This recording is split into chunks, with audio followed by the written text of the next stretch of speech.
abrir um pouquinho, tá um pouquinho abafado. Amém. Glória a Deus. É um prazer estar aqui com os irmãos mais uma vez. Vamos abrir a nossa Bíblia? Amém. Mateus 16, versículo 21.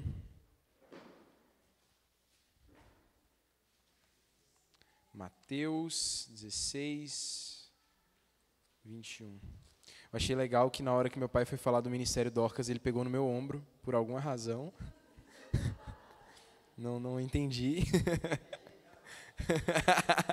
No Dorcas não, né? No Dorcos talvez. Ai. Mateus 16, 21. Amém? Diz assim: desde esse tempo, Jesus começou a mostrar aos seus discípulos que era necessário que ele fosse para Jerusalém e sofresse muitas coisas nas mãos dos sacerdotes e anciãos. Nas mãos dos anciãos e dos principais sacerdotes e dos escribas, fosse morto e no terceiro dia ressuscitasse. Então Pedro, chamando-o à parte, começou a repreendê-lo. Isso mesmo que você leu. Pedro começou a repreender Jesus, dizendo: que Deus não permita, Senhor, isso de modo nenhum irá lhe acontecer. Mas Jesus, voltando-se, disse a Pedro: saia da minha frente, Satanás. Você é para mim um tropeço, uma pedra de tropeço, porque não leva em consideração as coisas de Deus, e sim as dos homens. Então Jesus disse aos seus discípulos: se alguém quer vir após mim, negue-se a si mesmo, tome a sua cruz e siga-me. Pois quem quiser salvar a sua vida, perderá. E quem perder a sua vida por minha causa, esse a achará. De que adiantará uma pessoa ganhar o mundo inteiro e perder a sua alma? Ou que dará uma pessoa em troca de sua alma? Porque o Filho do Homem há de vir na glória de seu Pai, com os seus anjos, e então retribuirá a cada um conforme as suas obras. Só até aqui. Amém? Vamos orar?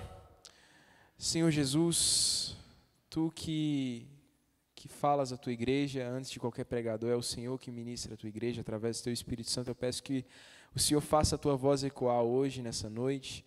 Deus, que o Senhor venha fazer os nossos ouvidos atentos, os nossos olhos atentos, o nosso coração sensível. Pai, que em nome de Jesus nós não venhamos a perder nada que o Teu Espírito Santo queira falar ao nosso coração. Em nome de Jesus, Deus, eu peço por espírito de sabedoria e de revelação. Eu peço que as fortalezas e barreiras sejam quebradas e que nós venhamos a sair daqui entendendo a vontade do Senhor para nós. Esse é o meu pedido, Pai. Em nome de Jesus. Amém. Amém, meus irmãos. Amém. Esse texto é um texto que particularmente me choca muito, porque ele vem logo depois de um grande acerto de Pedro. Eu creio que você já tenha lido esse texto ou ouvido pregações sobre ele antes. É um grande acerto de Pedro. Pedro, alguns versículos no mesmo capítulo, a partir do 13 até o 20, a gente não vai ler, mas Pedro, ao ser perguntado, né, Jesus pergunta aos discípulos: quem os homens dizem que eu sou? E aí eles respondem: um profeta, Elias, um louco. E aí ele pergunta: e vocês, discípulos, quem vocês dizem que eu sou? E aí Pedro responde: tu és o Cristo, Filho do Deus vivo. E isso é um choque, porque na realidade Jesus não tinha se revelado como Cristo até esse momento. Tanto que depois que Pedro diz, ele diz: não conte a ninguém que eu sou o Cristo, porque ainda era necessário que isso ficasse em segredo. Mas ele diz: Pedro, não foi carne nem sangue que te revelou, mas foi o próprio Deus. Pedro, você agora eu vou te chamar de Pedro. E sobre essa pedra eu vou edificar a minha igreja. Pedro deu uma bola dentro daquelas. Ele conseguiu entender pelo Espírito Santo que Jesus era o Cristo que deveria vir. E eu acho interessante que ele entendeu que Jesus era o Cristo, mas talvez ele não entendesse o que significava ser o Cristo. Porque logo depois dessa revelação, Jesus começa a falar sobre a sua missão. Ele diz: é necessário que eu vá até Jerusalém, é necessário que eu padeça muitas coisas nas mãos dos principais sacerdotes e morra. E ao terceiro dia eu serei ressuscitado. Isso choca Pedro. E Pedro se vê no direito agora, né, que Cristo tinha respaldado ele para ser a pedra. Agora que Cristo tinha dito que ele tinha a chave, que o que ele ligasse na terra seria ligado no céu e o que ele desligasse seria desligado. Agora ele se acha no direito de exortar o mestre. E aí ele vai e começa a repreender Jesus. e ele recebe um carinhoso apelido de Jesus, Satanás. Jesus olha para Pedro e chama ele de diabo, de inimigo, de Satanás. E a minha intenção aqui, irmãos, e eu espero que a gente consiga fazer isso junto, é entender o porquê Pedro deu essa bola tão fora, depois de ter dado uma bola tão dentro, né? Qual foi o erro de Pedro aqui? O que leva Pedro a querer... Porque se você for olhar, Pedro não queria o mal do mestre. Ele disse que o mestre não iria sofrer. Ele disse que o mestre não deveria sofrer, que ele deveria ter piedade de si mesmo. Pedro tinha boas intenções, mas boas intenções, né, como diz, o inferno está cheio. Então, hoje o nosso intuito aqui vai ser entender qual foi o erro de Pedro e como que a gente pode fazer para não errar da mesma forma nas nossas vidas hoje. Amém? Para isso, é necessário que a gente entenda mais ou menos o que Jesus está falando aqui. Quando ele repreende Pedro, ele diz: saia da minha frente, Satanás, você é para mim uma pedra de tropeço, porque você não leva em consideração as coisas de Deus, e sim as dos homens. Então tem duas coisas que têm que ser levadas em consideração: as coisas de Deus e as coisas dos homens. Jesus leva em consideração qual das duas nesse momento? As de Deus. Qual que Pedro levou? As dos homens. E que coisas dos homens são essas? É isso que a gente tem que entender em primeiro lugar. Vamos abrir em Lucas 14? Lucas 14...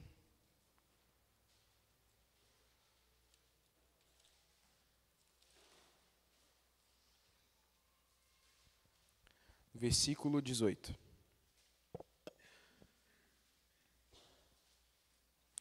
É um texto em que Jesus começa a falar de uma parábola, chamada Parábola do Grande Banquete, ou da Grande Ceia, que vai contar de um rei que oferece uma grande ceia, e ele começa a chamar convidados, mas essa é a resposta dos convidados. Vamos ler no versículo 18.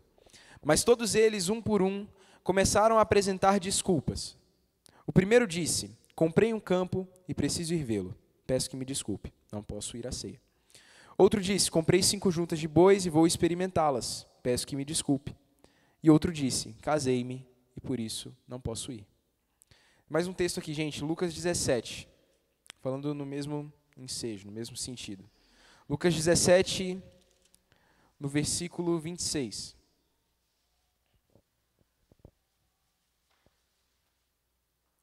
Assim como foi nos dias de Noé, será também nos dias do Filho do Homem. Comiam, bebiam, casavam-se e davam-se em casamento. Até o dia que Noé entrou na arca, veio o dilúvio e destruiu a todos. O mesmo aconteceu nos dias de Ló. Comiam, bebiam, compravam, vendiam, plantavam e edificavam. Mas no dia em que Ló saiu de Sodoma, choveu do céu fogo e enxofre e destruiu a todos. Assim será no dia em que o Filho do Homem se manifestar. Aqui fala de duas realidades. A mesma realidade, na realidade, foi ótimo, né? A mesma realidade, na verdade, descrita em 2 textos diferentes. A mania que o homem tem em diante das coisas eternas, olhar somente para o agora. A pergunta é, meus irmãos, comprar é errado? Vender é errado? Comer, beber, casar? Foram essas as desculpas que eles deram, né? Eu comprei um campo, não posso ir. Nesse caso aqui, eles compravam, vendiam, plantavam, edificavam, nada disso é errado. O problema é que nesse caso aqui, nos dias de Noé e nos dias de Ló, e na parábola do grande banquete, existia alguém fazendo um convite para algo maior. Vamos perceber o padrão. Venham para um grande banquete, venham comer de graça da mesa do rei. Não, mas eu prefiro o meu campo. Não, mas eu prefiro o meu casamento. Não, mas eu prefiro... Nesse caso aqui, nos dias de Noé, vai vir uma grande chuva e vai destruir a todos. Não, mas eu vou continuar comprando, vou continuar comendo, bebendo, seguindo a minha vida normal, como se não tivesse uma notícia que deveria mudar completamente o rumo da minha vida. Faz sentido isso? A gente entende o Evangelho, o reino de Deus, como uma notícia que muda completamente o rumo da nossa vida. Tanto é que existem 2 parábolas contadas por Jesus, a parábola da pérola, de grande valor, e a parábola do grande tesouro. A parábola do grande tesouro diz que havia um homem que, andando por um campo, ele encontra um grande tesouro, e ele acha esse tesouro tão digno e tão valioso, que ele vende tudo que ele tem para comprar aquele campo, para poder ter aquele tesouro. E aí Jesus diz: assim também é o reino de Deus. e também uma pérola. Um homem é um grande colecionador de pérolas, um negociante de pérolas, e ele encontra uma pérola de grande valor. E aí, quando ele encontra essa pérola, ele vende tudo que ele tem para comprar a tal da pérola. O reino de Deus, o evangelho, é uma notícia que quando chega até nós, ela muda completamente o rumo das nossas vidas. Pedro tinha entendido algo muito grande sobre Jesus, tinha entendido algo muito grande sobre o Cristo, mas ele não tinha entendido o quanto isso mudaria o rumo da vida dele e o rumo da vida de Cristo. Ele ainda não tinha entendido isso. Porque, perceba, na parábola da pérola, ou na parábola do grande tesouro, existe um ganho e uma perda. O ganho é a pérola, a perda são todos os bens. O ganho é o tesouro, a perda são todos os bens.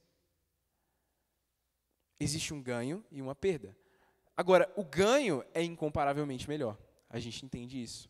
Só que sabe qual é o problema? Assim como Pedro, muitas vezes temos passado muito tempo pensando nas coisas dos homens. Passado muito tempo pensando nas realidades do aqui e do agora, e nos tesouros do aqui e do agora, e nos nossos bens do aqui e do agora. Lembrando que a gente já entendeu que isso não é errado.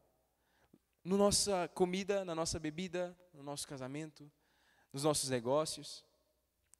Mas Cristo está aqui na frente, Ele está dizendo, existe algo que é digno de tudo que você tem. Existe uma notícia que eu tenho para te dar, que ela vai mudar completamente o rumo da sua vida. E essa notícia é o Evangelho.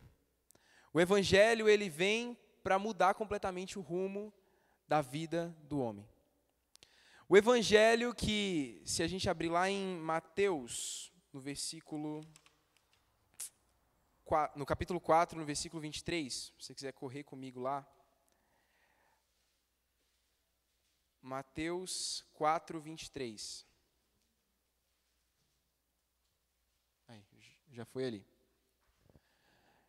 Jesus percorria toda a Galileia, ensinando nas sinagogas, pregando o evangelho do reino e curando todo tipo de doenças e enfermidades entre o povo. Só isso. Pode voltar, por favor. O que Jesus pregava? O evangelho do reino. E quando nós pensamos em evangelho, eu tenho falado isso nos últimos dias, quando nós pensamos no evangelho, nós pensamos automaticamente na cruz e no sacrifício redentor de Cristo, e isso está certo, obviamente. Mas você já parou para pensar que Jesus pregava o evangelho do reino antes de morrer? Antes de ter ido para a cruz, Jesus já conseguia pregar o evangelho. Que evangelho era esse que ele pregava? Que não envolvia, a um primeiro momento, a cruz. É porque, na realidade, o que ele pregava, e vai ser descrito mais à frente, no mesmo capítulo, era assim: arrependam-se, porque é chegado o reino dos céus. Por isso é o evangelho do reino. A boa notícia, o evangelho do reino, a boa notícia do reino, é exatamente o que diz a palavra. É uma boa notícia de um reino que está vindo. É chegado o reino de Deus. Essa é a boa notícia que Jesus pregava. E por que é uma boa notícia? Porque qualquer judeu que vivesse naquela época, ele enfrentava as dificuldades de um judeu que sabia que Deus era seu Deus, que nasceu para ser reino de sacerdotes entre as nações, que nasceu para ser o povo escolhido de Deus e que estava sob o jugo de Roma, e que estava sob escravidão. Então ele pensava, cara, se Deus começasse a reinar, logo a gente vai ter todos esses nossos problemas sendo resolvidos. Por isso Jesus, ele não precisava explicar muita coisa sobre o evangelho, ele só dizia, o reino de Deus é chegado. Você vê que o teor das perguntas dos judeus, na maioria das vezes, era do tipo, como eu faço para entrar no reino? O que vai acontecer quando chegar o reino? Como eu faço para herdar a vida? Nunca muito sobre o que era de fato essa vida, porque na realidade os profetas e a lei já falavam sobre essa vida durante todo o Velho Testamento. Falavam sobre um reino que viria, sobre o dia em que Deus viria e faria o seu povo reinar junto com ele sobre todas as nações. Sobre um reino que não teria injustiça. Um reino que não teria mais dor, um reino que não teria mais choro, um reino onde o leão brincaria com a criança, com a ovelha, a cobra com a criança. Um reino de paz. Paz estabelecida sobre a terra. Cara, isso pra gente também é uma boa notícia. Pra gente também é uma boa notícia. Cada vez que a gente sai na rua todos os dias para trabalhar, para estudar, e a gente encontra as mazelas e as maldades da sociedade, quando a gente abre o nosso celular no jornal ou liga a TV, quando mesmo a gente encontra as nossas próprias dificuldades, as nossas próprias dores, aqueles buracos que tem na nossa alma que só Deus pode preencher, mas que a gente se vê impossibilitado por causa dessa vida, doenças, morte. A boa notícia é que no reino que há de vir, não vai ter nada disso. Não vai ter absolutamente nada disso. E essa era a boa notícia que Jesus pregava. Só que tinha uma coisinha que os judeus se desencontraram ali no meio do caminho. Os judeus e até nós hoje. É que essa boa notícia de que haverá um reino onde não haverá mais injustiça, onde não haverá mais maldade, também é uma notícia, se você quiser correr comigo, para Apocalipse, no capítulo 21. Essa boa notícia que nós vamos ler, ela também vem acompanhada de uma notícia que no plano geral é boa, mas para nós talvez não seja tão boa assim. Vamos lá, vamos entender. No versículo 1 do capítulo 21 de Apocalipse. E vi novo céu e nova terra, pois o primeiro céu e a primeira terra já passaram, e o mar já não existe. Vi também a cidade santa, a nova Jerusalém, que descia do céu, da parte de Deus, preparada como uma noiva enfeitada para o seu noivo. Então ouvi uma forte voz que vinha do trono e dizia: Eis o tabernáculo de Deus com os seres humanos. Deus habitará com eles, eles serão povo de Deus, e Deus mesmo estará com eles e será o Deus deles. Ele lhes enxugará dos olhos toda lágrima, e já não existirá mais morte, já não haverá luto, nem pranto, nem dor, porque as primeiras coisas passaram. E aquele que estava sentado no trono disse: Eis que faço novas todas as coisas. E acrescentou: Escreva, porque essas palavras são fiéis e verdadeiras. Disse-me ainda: Tudo está feito. Eu sou o Alfa e o Ômega, o princípio e o fim. Eu, a quem tem sede, darei de graça da fonte da água da vida. O vencedor herdará essas coisas. Eu serei o seu Deus, e ele será o meu filho. E normalmente a gente para aqui. Mas olha o que diz no versículo 8. Quanto, porém, aos covardes, aos incrédulos, aos abomináveis, aos assassinos, aos imorais, aos feiticeiros, aos idólatras e todos os mentirosos, a parte que lhes cabe será no lago que está queimando com fogo e enxofre, a saber, a segunda morte. Então essa notícia do reino de Deus, ela vem acompanhada da notícia que Deus irá julgar as nações. E qual é o problema disso? O problema é que quando eu olho para dentro de mim e faço uma análise honesta, eu encontro que eu sou incrédulo, que muitas vezes eu sou abominável. Tantas vezes, apesar de não ser um assassino, como o próprio Jesus disse no Sermão do Monte, odiei. E aí me enquadro como um assassino. Que muitas vezes eu sou idólatra. E aos poucos eu vou percebendo que a minha entrada nesse reino já não está tão garantida. E a boa notícia acaba se tornando um desespero. Aí entra a cruz. Aí vem Jesus e diz: então você...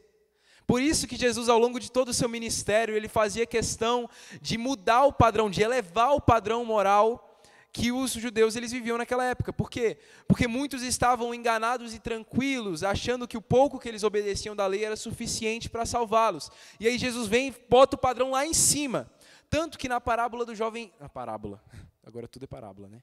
Na história do jovem rico, quando ele diz que cumpria todos os mandamentos desde a sua infância, e Jesus disse que ele ainda precisava vender os bens aos pobres, e ele sai entristecido, e ele diz que era muito difícil que um rico fosse salvo. Os seus discípulos param e se perguntam: então quem pode ser salvo? Por quê? Porque os ricos naquela época eram os que mais obedeciam às leis, os judeus ricos, como esse jovem rico. Eles eram um exemplo de obediência à lei. Então quem pode ser salvo? Se esse sujeito, que obedeceu a todas as leis, que entendeu tudo, quase tudo, né? Se ele não pode ser salvo, quem é que pode? A resposta de Jesus: para o homem é impossível, mas para Deus nada é impossível. Glória a Deus por isso. E aí vem Jesus e ele morre, e a todos quanto receberam ele dá o poder de serem feitos filhos de Deus, e assim a gente tem a nossa entrada no reino de Deus suprida. Amém? Amém. Amém. Mas, quando nós falamos sobre a entrada no reino de Deus, o reino de Deus, como o próprio Cristo diz, é tomado por esforço. E aí a gente entra num paradoxo. Espera aí. Mas eu sou salvo pela graça, e nós todos somos salvos pela graça, e se não for pela graça, é impossível que a gente entre no céu ou no reino. E ainda assim o reino de Deus é tomado por esforço. Se a gente abrir lá em Atos, no capítulo 14. Atos, capítulo 14. A gente está chegando em algum lugar, amém, irmãos? Não está desconexo do texto do início, não. Atos, capítulo 14, versículo 22. Fala sobre o que Barnabé e Paulo foram fazer em Antioquia. Diz assim: fortalecendo o ânimo dos discípulos, exortando-os a permanecerem firmes na fé, e mostrando que através de muitas tribulações nos importa entrar no reino de Deus. Ué, uma coisa não entra em contradição com a outra? De maneira nenhuma. Porque na realidade, a gente pode perguntar, né? A gente acabou de ler o texto no início. Jesus dizendo que aquele que quiser me seguir, negue-se a si mesmo, tome a sua cruz e siga-me. Mas não era pela graça? É pela graça. Pela graça é feito um convite de seguirmos os mesmos passos de Cristo. Pela graça nos é dada a oportunidade de trilhar o caminho que Cristo trilhou. Mas na realidade, esse caminho que Cristo nos oferece pela graça é um caminho de cruz. É um caminho de cruz. Por isso, aquele que quiser seguir, negue-se a si mesmo, tome a sua cruz e siga. Por meio das tribulações, Barnabé ele disse, era necessário que eles entrassem no reino de Deus. Sabe, quando a gente fala de cruz, quando a gente fala do caminho que Jesus nos oferece a partir da graça, é justamente porque Ele sabe e conhece a nossa natureza. Hebreus vai dizer que Jesus conhece a natureza humana, Ele sabe qual é a maldade do homem. Também no Evangelho de Mateus, diz que Jesus ele não se deixava enganar pelos homens quando eles diziam palavras boas para Ele, porque Ele bem conhecia o que era a natureza do homem. Desculpa, Evangelho de João. Ele bem conhecia o que era a natureza do homem. Então Jesus conhece tanto a nossa natureza, que Ele promete que vai extirpar, que vai extinguir esse velho homem arraigado na gente. E aí, né, Paulo ele vai dizer em Colossenses que nós fomos sepultados com Jesus no batismo e nós ressuscitamos para uma nova vida. Só que eu não sei quem teve a mesma experiência que eu, que foi batizado, levantou, chegou no outro dia e continuava com as mesmas inclinações, com os mesmos pecados. Eu não lembro agora quem foi que falou, se alguém lembrar pode me ajudar. Mas disse que achou que iria afogar o velho homem nas águas do batismo, mas descobriu... Quem? Lutero, mas descobriu que ele sabia nadar. E o velho homem, de fato, ele sabia nadar. Ele acaba permanecendo. E, na realidade, o que Jesus nos oferece é um trilho, um caminho, para que nós venhamos a, naquele dia, estarmos diante dele aperfeiçoados. É essa palavra que eu queria que a gente ficasse em mente. A cruz nos aperfeiçoa. Para entender melhor isso, vamos abrir em Hebreus, gente. Hebreus, no capítulo 10.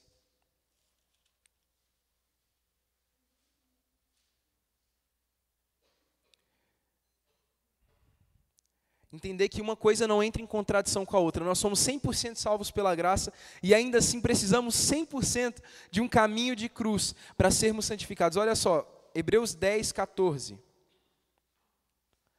Porque com uma única oferta aperfeiçoou para sempre os que estão sendo santificados.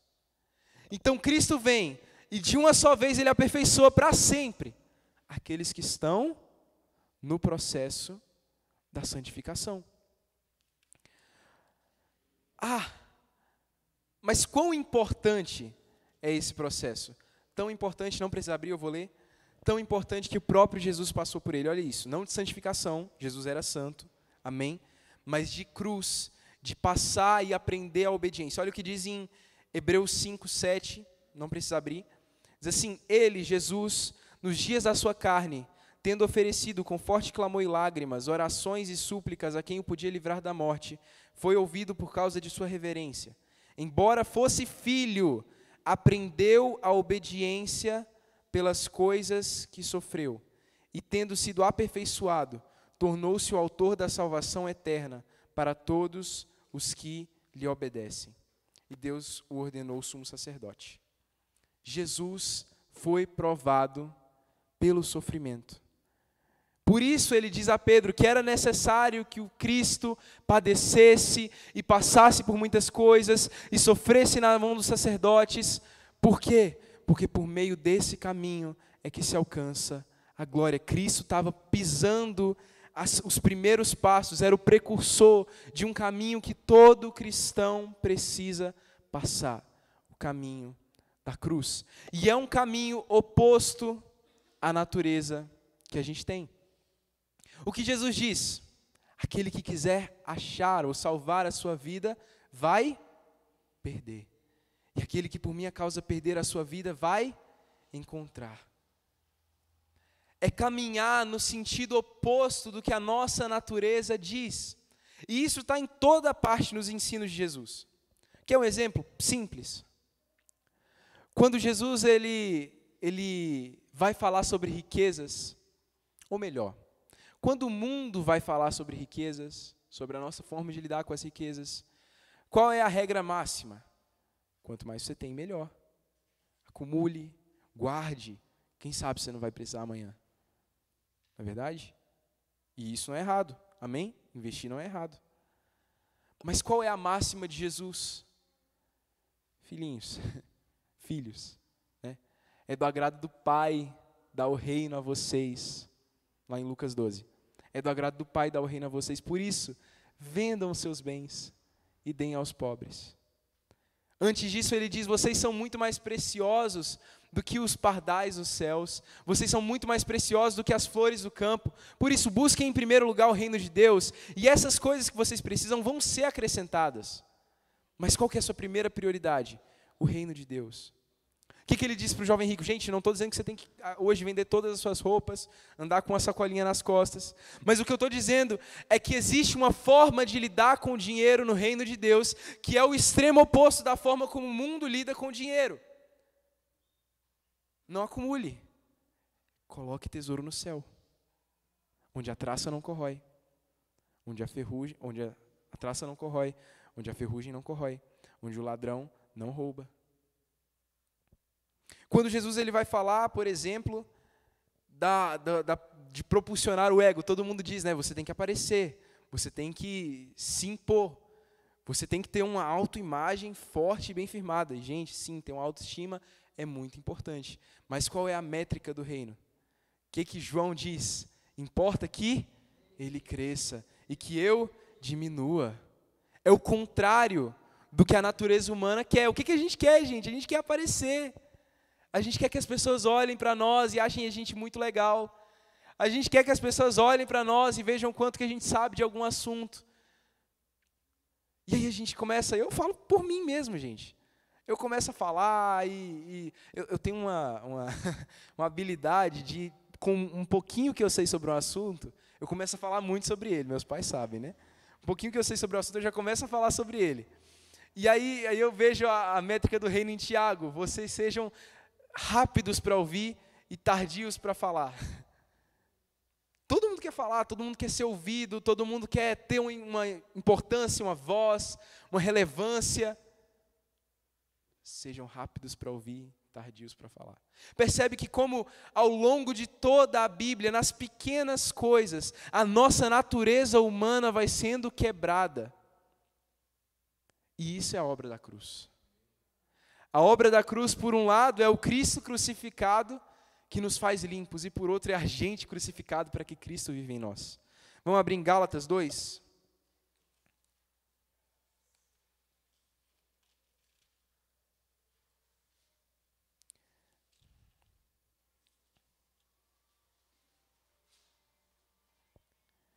Gálatas 2, 19.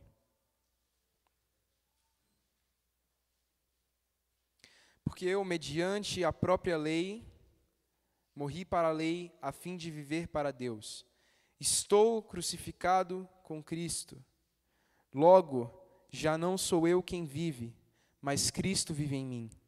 E esse viver que agora tenho na carne, vivo pela fé no Filho de Deus, que me amou e se entregou por mim. Amém? Estou crucificado com Cristo. Já não vivo mais eu, mas Cristo vive em mim. Em Filipenses, no capítulo, deixa eu olhar aqui para não mentir, capítulo 3, desculpa. Paulo ele diz que ele quer entrar em conformidade com os sofrimentos de Cristo e ser conforme ele em sua morte, para que de algum modo ele alcance a ressurreição dentre os mortos. Eu pergunto, Paulo era fraco no ensinamento da graça? Será?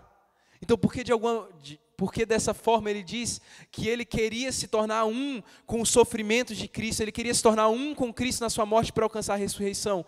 Porque existe um mistério no Cristo que se crucifica e que é crucificado, para nos salvar, e em nós que caminhamos para o mesmo lugar que ele, para morrer na cruz todos os dias, para de alguma maneira chegar lá e sermos conhecidos por Deus. Termos a mesma conformidade. Basta o discípulo ser como seu mestre. O mestre nos deu o exemplo. O mestre nos deu o exemplo. E nesse processo, toda cruz vale, vamos dizer assim. Existem cruzes que a gente escolhe carregar, que é quando a gente decide matar mais um pouquinho do nosso eu. E eu vou desde as coisas mais óbvias, como um jejum. Gente, nada mais mortificante do que um jejum. Eu falo jejum de comida mesmo.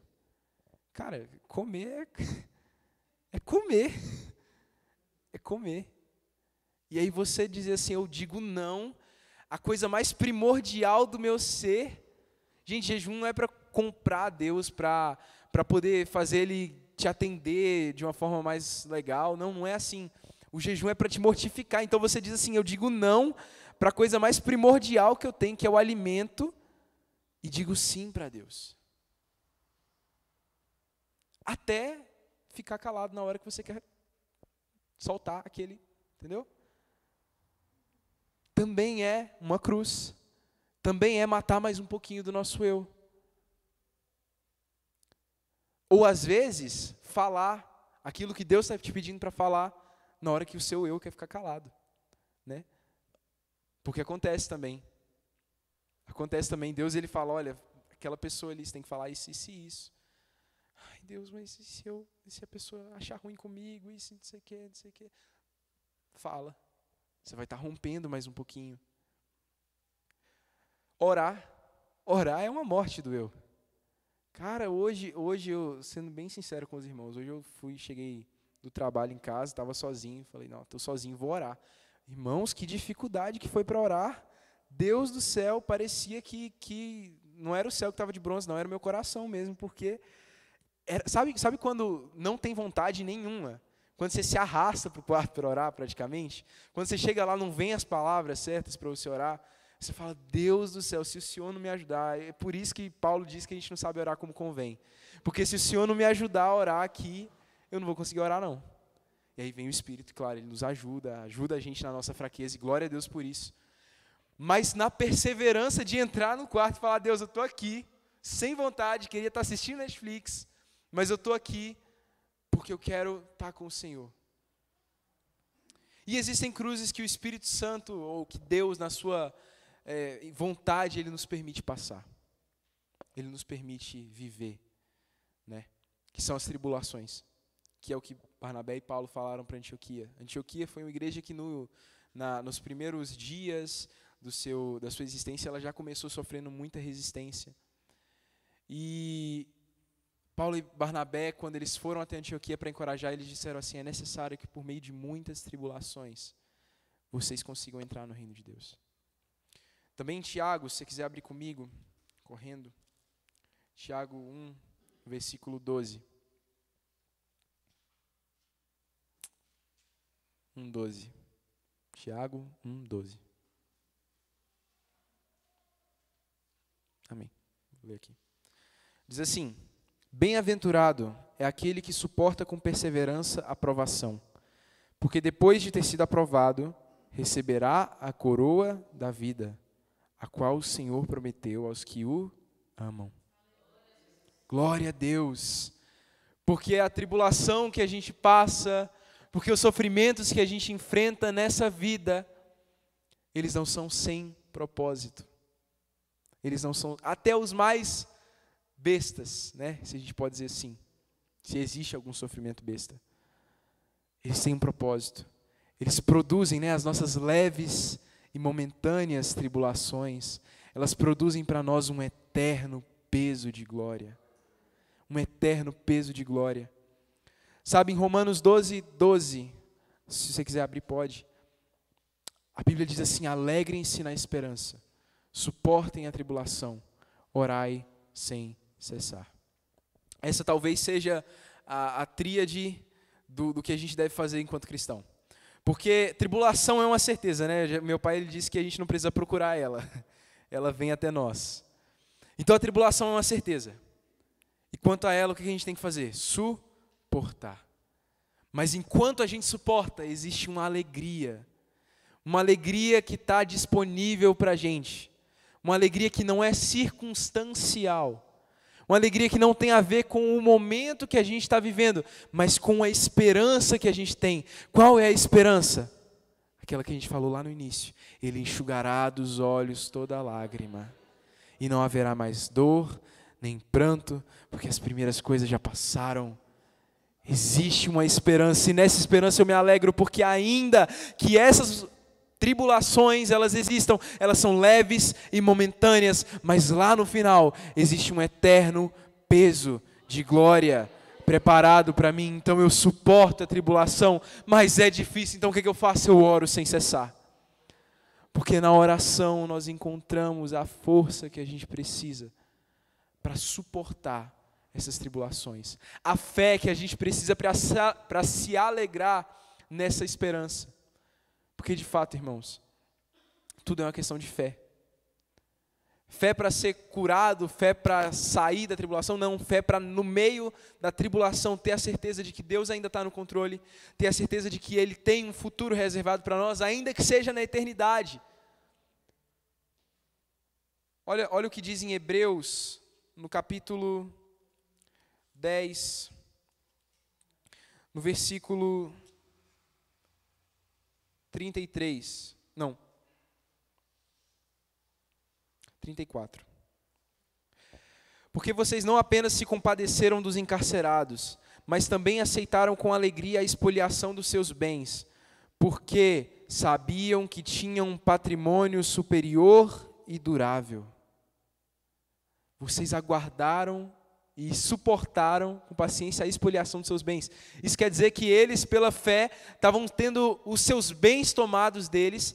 Eles se compadeceram dos encarcerados. Vai dizer no versículo 33 que eles mesmos foram muitas vezes maltratados, presos, por causa do Evangelho. E diz que eles suportaram isso como? Com alegria. Como é possível? Porque vocês sabiam, vocês tinham a certeza de bens superiores e duráveis. Então a gente tem a certeza de algo superior e durável. No próprio texto de Hebreus, no capítulo 11, vai dizer que muitos foram torturados, que não aceitaram o seu resgate, porque para obterem superior ressurreição. Existe um nível, irmãos, que eu não julgo ter alcançado, de fé, naquela vida, na próxima vida, na vida verdadeira, que nos faz tomar atitudes nessa vida agora, que nos faz ter posicionamentos nessa vida agora, e que nos faz caminhar nessa vida agora, como diz o John Bevere, movido pela eternidade. Onde as nossas ações, onde os nossos sentimentos, inclusive, são movidos pela eternidade. Então, Deus, eu sei que está doendo, e eu confesso a Ti que está doendo. A gente é humano, a gente ora, o próprio Cristo, antes de sofrer, Ele virou para Deus e disse: Deus, se possível, afasta de mim esse cálice. Ele disse para os seus discípulos que estava angustiado até a morte. Então ele sentia, não é uma ausência de sentimento, mas é a certeza de que em meio à dor, Deus ele dá para nós uma provisão de alegria. O que Jesus deixou em João 16? O que ele diz? Qual é o presente que ele dá? A minha shalom, a minha paz. E como que ele dá? Não como o mundo dá, mas a verdadeira paz. Que a gente vai entender que a paz que excede todo o entendimento, a alegria no Espírito Santo é uma das bases do reino de Deus. Mas em meio a tribulações.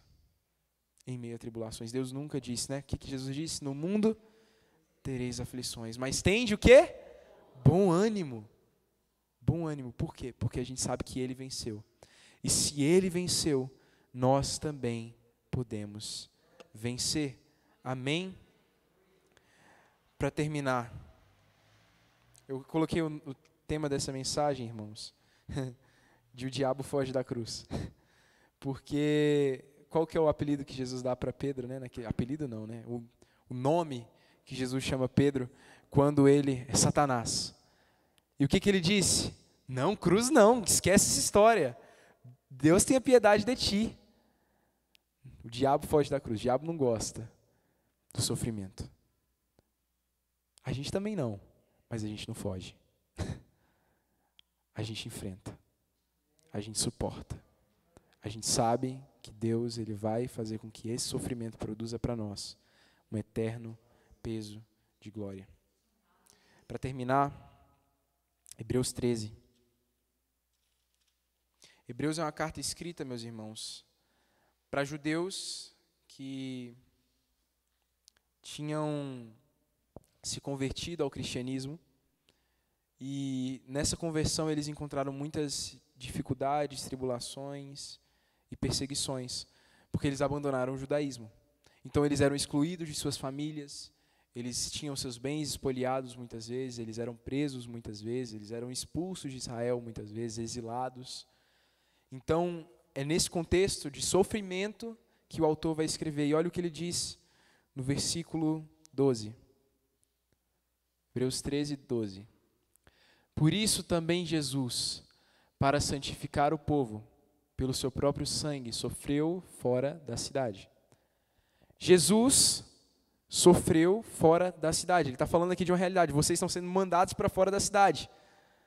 E Jesus sofreu lá fora. Pode passar. Saiamos, pois, a Ele, fora do acampamento, levando a mesma desonra que Ele suportou. O que ele está dizendo? Jesus sofreu, e Ele sofreu tanto que Ele foi tirado de Jerusalém. Isso era a maior, o despatriamento. É a maior dor para um judeu, porque ele ama muito ser judeu. Ele amava muito ser um israelita. É a maior honra. Então, ele ser tirado da sua pátria era uma das maiores dores. E aí o que o autor aos Hebreus está dizendo? Vai lá encontrar com Jesus. Aonde que ele está? Lá fora. Fora do arraial. Vai ter desonra. Vai ter dor. Mas é nesse lugar onde o nosso mestre foi crucificado que a gente vai encontrar ele. No mesmo lugar que ele foi crucificado. No lugar da desonra. No lugar da morte. No lugar da dor. Vamos encontrar com ele lá? Irmãos, na dor, no sofrimento, na morte do eu, no entregar-se a si mesmo como um sacrifício vivo, nesses momentos, são os momentos em que a gente mais se encontra com Jesus. São nesses momentos, como Paulo disse em Filipenses, Ele diz que ele quer conhecer a Cristo, ele considera tudo como esterco, e ele quer se tornar conforme ele em sua morte, porque conhecer a Cristo está diretamente relacionado a se tornar conforme ele em sua morte. Saiamos a ele, irmãos. Vamos encontrar com ele. Vamos suportar. Vamos aguentar. Vamos matar mais um pouquinho do eu. Vamos brigar mais um pouquinho com a natureza caída. Porque a ordem é: negue-se a si mesmo, tome a sua cruz e siga-me. E nós somos discípulos do Mestre. Nós seguimos o Cordeiro por onde quer que ele vá. Amém? Amém. Vamos orar? Amém.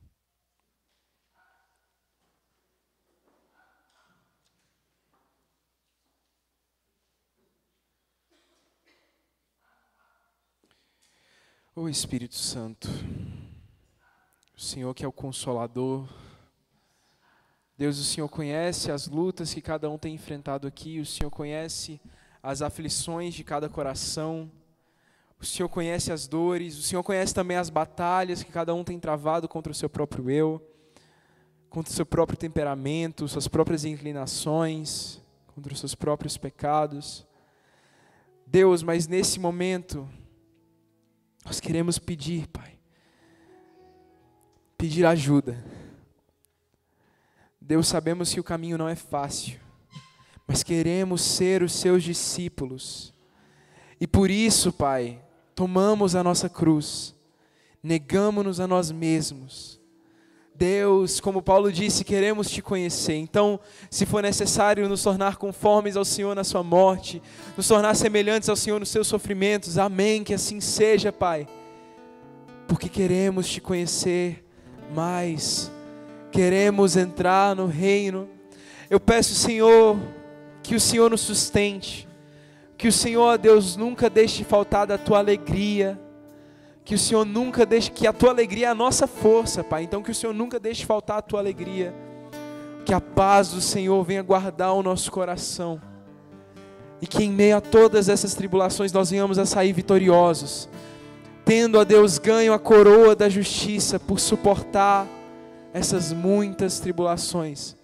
Sabemos, Deus, que essas tribulações são pequenas e momentâneas, mas cremos que para nós está reservado um eterno peso de glória. Em nome de Jesus, Pai, aumenta a nossa fé, aumenta a nossa perseverança. É o que nós te pedimos, em nome de Jesus, Pai. Amém. Já estou crucificado com Cristo, agora vivo, não mais eu. Já estou crucificado com Cristo, agora vivo, não mais eu.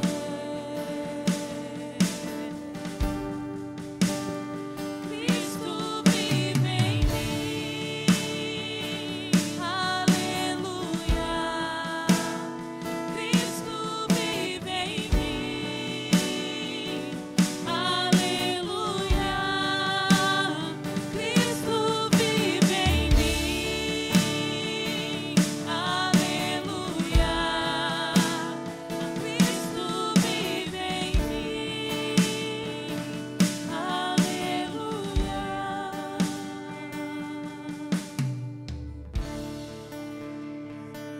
Aleluia, aleluia. Obrigado, Jesus, pelo Evangelho do Reino. Evangelho que continua sendo pregado, que fala de não apenas uma esperança para ser vivida na terra, porque se assim fosse, conforme a tua palavra diz, se a nossa esperança em Cristo se limitasse apenas a esta vida, nós seríamos os homens mais infelizes da terra. Mas é justamente porque a nossa esperança está contigo, está nos céus, de onde nós aguardamos o nosso Senhor e Salvador. É por isso, Senhor Jesus, que nós te louvamos, porque o Senhor está nos preparando, nos nos equipando, nos adestrando para esse encontro contigo. Muitas vezes através de muitas provas, muitas vezes usando, ó Deus, situações que vêm, parece-nos muitas vezes para nos derrubar, mas é justamente o contrário, porque elas vêm para nos fortalecer. Então, Pai, que essa graça continue jorrando sobre nós, nos preparando, nos fortalecendo, nos dando esse suporte para que a gente possa enfrentar, sem olhar para trás, sem esmorecer, sem reclamar, sem murmurar, sem duvidar do Senhor e do seu amor por nós. Queremos seguir olhando firmemente para Ti, Jesus, o autor e consumador da nossa fé. Muito obrigado por essa noite. Muito obrigado por esse tempo precioso que passamos aqui. Tempo de renovar as nossas forças, mas sobretudo a nossa fé. Tempo de, mais uma vez, recobrarmos a expectativa da glória, a expectativa da esperança. E isso nos enche de alegria, isso nos enche de expectativa santa que gera alegria. Obrigado, Senhor. Que a Tua bênção permaneça sobre nós. Estaremos, Senhor, voltando para os nossos lares, mas não estaremos desacompanhados. O Senhor está conosco. O Senhor está e permanecerá. Aleluia, aleluia. Leva-nos agora, Jesus, seguros, guardados, protegidos. Que todos tenhamos uma noite de paz. Um final de semana que se aproxima, abençoado, livres também de todo mal. Muito obrigado por tudo. Coloca a mão no seu coração, que o amor do Pai, a graça de nosso Senhor e Salvador Jesus Cristo, o consolo do Espírito Santo de Deus, seja sobre você, meu irmão, seja sobre todos nós, povo de Deus, hoje e para sempre. Amém, amém, amém. Deus abençoe, vá em paz, irmão Hélio, irmão Sebastião, irmã Cirlei, só um minutinho. Os demais, queridos, Deus abençoe, vá em paz, em nome de Jesus. As Dorcas amanhã